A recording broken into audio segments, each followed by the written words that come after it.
All right, let's see if we can remember what we're doing here, guys.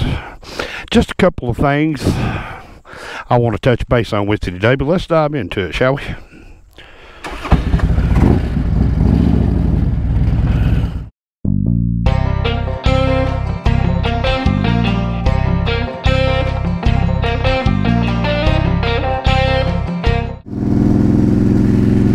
All right, guys. Welcome to this episode of Rollable T-Bone, as we are rolling out on Miss Jazz tonight. Oh, it feels like it has been forever since I have shot a moto vlog, guys. I ain't gonna lie to you. If you're new here, welcome in. My name's T-Bone. I shoot motorcycle related content and any kind of content, really. If you are new here, I invite you to check out a few of my videos. Before you hit that subscribe button, make sure that I'm right for you. And then if you think I am, consider giving us a subscribe, like, share, all that good stuff. Comment. Because I know I'm not right for everyone, so I want you to check out some of my videos and make sure I'm right for you. If you're old here, welcome back. You know what's going on. As we're rolling out on course on Jazz, I've been riding, guys, but I haven't shot. Of course, I don't shoot day-to-day content like some of the creators shoot, you know, day-to-day. They shoot a little piece of their day every day, and then they put it into one video. I don't do that. Normally, I have done that. Not to say I don't ever do that. Because as I'm talking to y'all, I have got Corn talking to me in my ears about being a freak on a leash. Oh man, tell you what, if you're watching this in the canon of time, I don't know if there'll be a video for August the 24th, but if so, y'all will see that the following week, as this is going to be August the 24th episode. Good Lord willing, the creek don't rise. But anyway, what are we talking about today? Well, let's get into it. All right, so I did a live. I think it was a live. And I was just talking, kind of made a spoof video about people losing their minds about Harley Davidson and the woke thing. And we touched a little bit on the Columbia War Machine blowing up an old motorcycle and trying to impress everybody. And now we're talking about Harley Davidson rolled back. They caved under the pressure is what everybody keeps saying. So what Harley basically done, the DEI, the diversity thing that they had going on, basically they're just going to not focus on anything but selling their motorcycles. Basically the way it read to me was that Harley Davidson was going to just take a neutral stance going forward. And that right there is absolutely the smartest thing that Harley Davidson and any big corporation could do, is not get involved in the politics of the left side, not get involved in the politics of the right side, and just sell your motorcycles, sell your merchandise, and do not alienate anyone. That's the smartest move that a corporation like Harley Davidson or any corporation could make right now.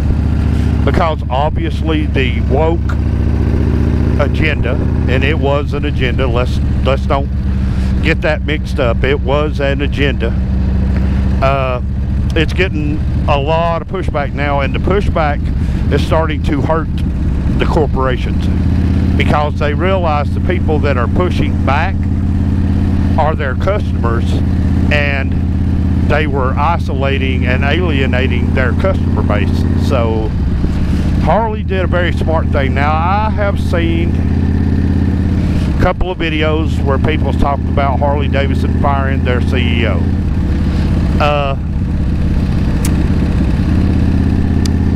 Through all of this, Harley Davidson has not admitted one time that they did anything wrong. They have not publicly admitted that they were wrong, that their CEO was wrong. They have not publicly admitted any kind of fault in this. They were just saying due to the, you know, outcry through social media, and they blamed it. Harley Davidson laid it all at the feet of social media. That they were just going to roll back their policies on DEI and just basically be neutral. So in doing that, Harley Davidson didn't never admit that they did anything wrong. They never admitted that their CEO did anything wrong. So I know a lot of people now are calling for his job. I have sat and I've thought about this. I haven't just made this video on a whim or just flying by the seat of my pants. I've sat back and I've kind of put some thought into this, and I've looked over some historical references. And I think one of two things is going to happen. But I can tell you most assuredly the one thing that is probably not going to happen is that Harley Davidson is just going to straight out fire the CEO. That's not going to happen. Once this dies down and it blows over and the next newsworthy story takes over the headlines, and it'll happen because it always does, somewhere probably within 6 months to a year, maybe a little sooner, maybe at the end of this year, you'll just see a headline pop up that says Harley Davidson CEO resigns for another position, or, you know, Harley Davidson CEO took a position in another company. And basically what you'll get from that is that, yes, they wanted the CEO gone, but they're going to let him leave under his own terms, because that's a lawsuit on them for discrimination if they don't. So they will give him a big severance package. They'll give him stock options, because Harley Davidson is a publicly traded company. He'll get stock options. He'll get a big, huge severance package, and he'll leave amicably. They will not kick up a fuss. He will not kick up a fuss, and it'll just fade out of memory. That's exactly how this is going to go. And it's because that's always the way it goes. Because in the bigger storyline that you're watching, neither one, Harley Davidson has not admitted to anything wrong. They've not admitted to any wrongdoing. All they have simply said was that they will roll back and neutralize. Not that that was a mistake, or not that the CEO made a mistake. Harley has not admitted any kind of fault, and they won't. They're just simply not going to, because they put money into that. So to fire their CEO and to just come out and say publicly that that was wrong, they'll never do that, because they put money into that. That was a whole campaign that the entire organization got behind. So Harley Davidson, just like any other big corporation, are not going to admit that they were wrong. They're just not going to. They're not going to admit that it was a bad idea. They're not going to give any kind of... The only victory you're getting out of this was that they decided to roll back the DEI and just go neutral. And honestly, for me, that's the way I would rather it be. Because listen, guys, this is one of the things that kind of gets forgotten. All types of people ride motorcycles. Gay people. You know, motorcycles are not specific to white heterosexual males with big egos. Everybody likes to ride motorcycles. Men, women, gay, straight, white, black, Mexican, Japanese, Chinese, everybody likes. Motorcycles are not political. They're not specific. They're not gender specific. They're not color specific. It's a recreational vehicle. And it just so happens to be that Harley Davidson is the American, but listen, that's another thing. Harley Davidson is not just in the United States, guys. you know, people were talking about Harley, you know, sending off and outsourcing products to another country, or outsourcing having motorcycles built in another country. They're already doing that. I mean, let's just be honest here. They're already doing that. So it's just that the DEI brought everything that Harley Davidson has already been doing out into the front line, because and the reason I say that is these gloves that I've got have a tag in them, and the tag in this thing says it has a Japanese mark in it, or Taiwan, or wherever the mark come from. These weren't sewn in America. I'm sorry, they weren't. That Harley Davidson t-shirt you're wearing most likely came from either Taiwan, Malaysia, or somewhere like that. And I know America, America, America. Yes, I agree. We should be American. But if you start buying products just because they were only made in America, you're not going to be buying anything.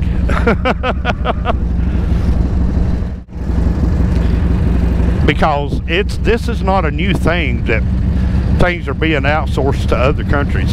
And I could give you a perfect example. Through my life, the big argument was Ford and Chevy were built in America, American made. Okay, go pop the hood if you have one. If you have a 70s model Ford truck, go pop the hood, look at the plate on the firewall, and look at all the Japanese writing on that plate. That truck was assembled in Japan. That truck's parts were outsourced from Japan. It might have been assembled here, but the parts were made in Japan. So I mean, this is nothing new. This started back a long time ago with the tariffs in different countries.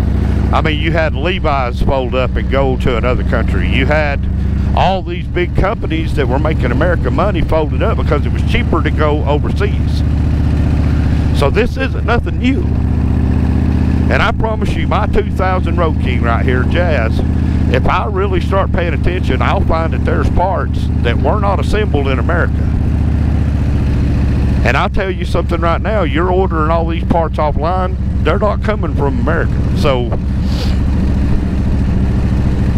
this is nothing new.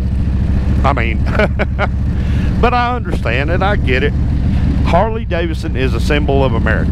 It absolutely is. And I lied when I said I didn't have any Harley Davidson merchandise, because I've got a ball cap that says Harley Davidson on it. And I got my Harley Davidson gloves, which these actually give you 30 more horsepower. But the ball cap, I bought a ball cap, and I made a video on this. If you scroll down through my videos, you'll have to go back 2 or 3, maybe even 4 years ago.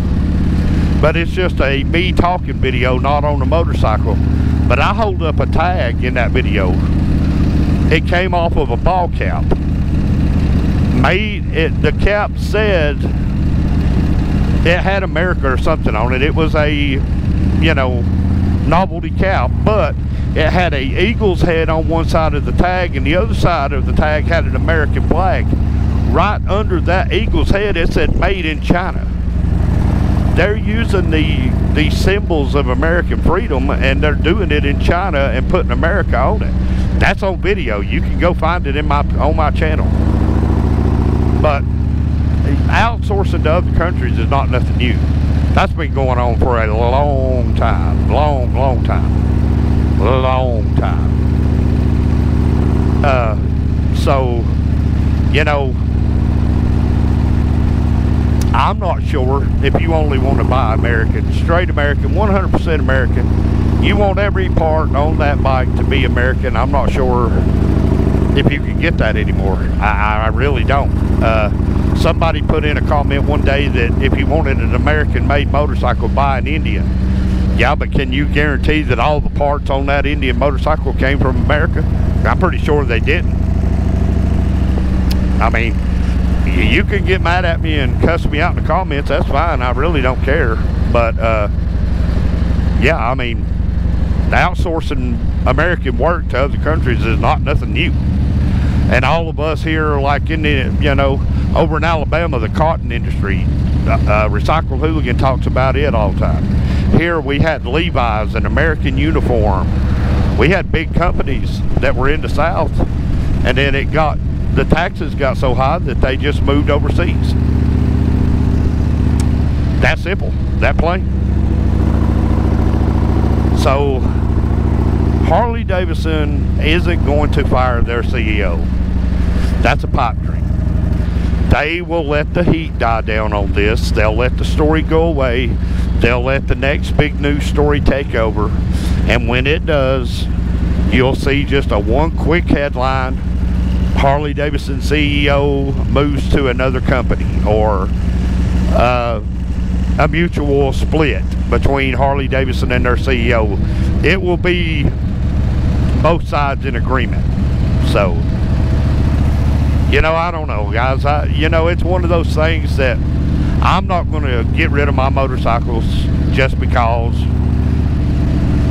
and I'm not going to keep harping on Harley Davidson. You know, look, guys, you know, you got a little victory, but go watch Sterling Will. Sterling Will talked about Harley Davidson trying to save money by outsourcing their parts and from other countries, or assembling their motorcycles in another country. They're trying to save jobs, and they're trying to save their companies. What they're trying to do, because let's just put it into perspective. And I made the comment on one of Sterling Will. Go check out Sterling Will's channel. Give him a subscribe. Tell him T-Ball sent you. Check out a few of his videos. Make sure he's right for you. He's a little aggressive, he's a little abrasive, and he'll tell you that. He made a couple qualms, but he made a good point. Harley Davidson's trying to save their company.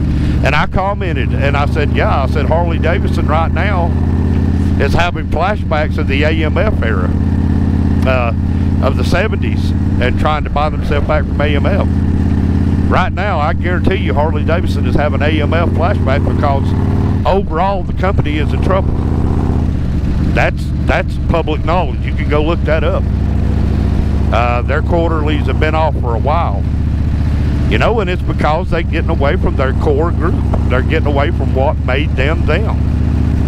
You know, they started designing all of their commercialism to be pointed toward one group of people. They wanted to pull in the doctor, the lawyer, the person who could pay $50,000 for a bagger. And they forgot about the rest of us out here that are the middle class and working class, blue collar people who work all the time, who can't afford a $50,000 motorcycle. When the Harley Davidson Sportster got above $6,000, I knew then they were in trouble.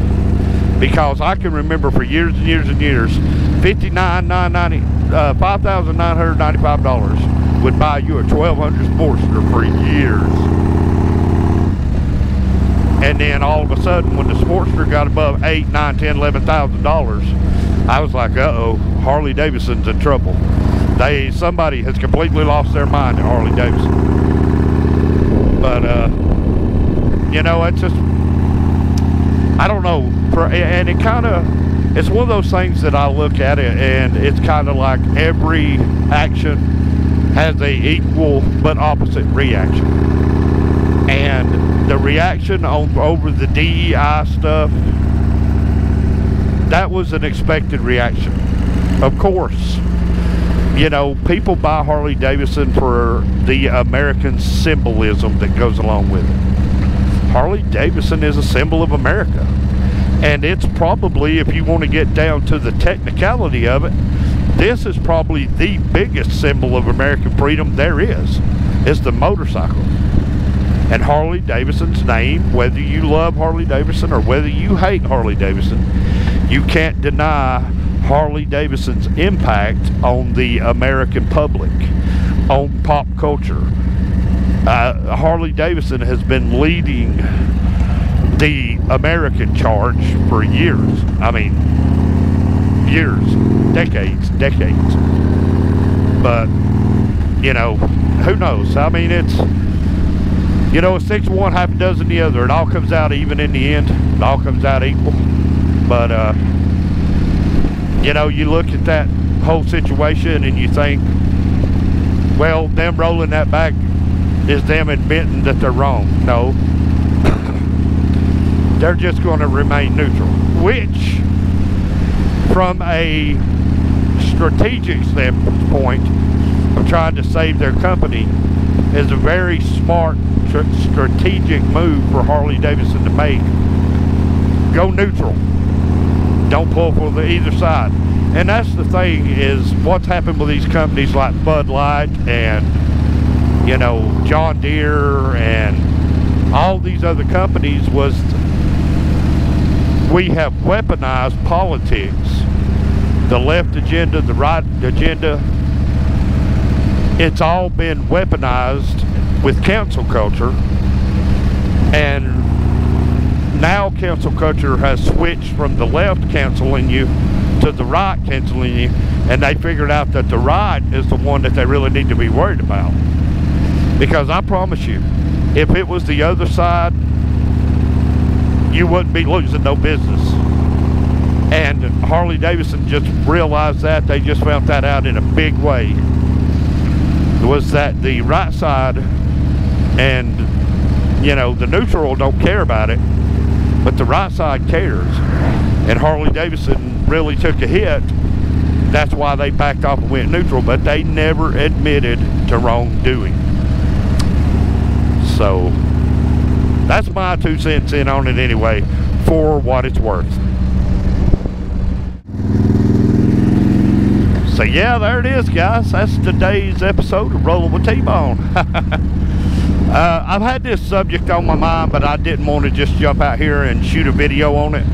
I kind of looked over some things and made sure myself before I made this video. But yeah, this you know, this all isn't new stuff. It's just progressively getting more aggressive each year. So, all right, squirrel, you made it. But yeah, that's, you know, that's just my 2 cents on it. My 2 cents don't really add up to much, but yeah, that's, you know, it's, I don't know what the future is going to hold for Harley-Davidson. I mean, we can all make predictions of what we think is going to happen, but ultimately, nobody knows. And the reason I say that is because really, the future is uncertain for everything right now. I mean, none of us can look at this and go, yeah, we've got this exactly what's going to happen ideal, because we don't know. But, you know, it is what it is. But I hope you guys have been having a good time. I know there've been a lot of videos going on online. A lot of people leaving their videos doing lives for watch hours. I'm not in on that. I'm not on that bandwagon. That just kind of, you know, Sterling will kind of address that in one of his videos, and, you know, said that's just a hollow video, and you might get subscriptions out of it, but it would be the wrong kind of subscribers, and I agree with that. But I'm just shooting my videos, putting them out when I can each week, and I'm not getting caught up in all the watch hours. And I figure I've got, you know, 550, 560 subscribers, whatever I am at right now. I got quality subscribers, but you know, it is what it is, guys. Everybody's channel is different, and that's what makes us all unique. We're all snowflakes. But I tell you what, guys, I think that's gonna, as you can see, it's getting dark. It ain't supposed to rain. It ain't supposed to rain, but I ain't gonna rest my laurels on that. But I'm getting ready to go home, get ready to eat a bite of supper, maybe even get this video edited and get it ready for Monday. But I'll tell you guys, y'all remember to like, share, comment, subscribe. Remember to hit that notification bell so you know every time the Rolling with T-Bone crew hits YouTube. And we're getting close to fall, guys, so get out and enjoy your motorcycles. But I'll tell you what, guys, until the next time, y'all take care of yourselves, take care of each other, and hey, thanks for watching.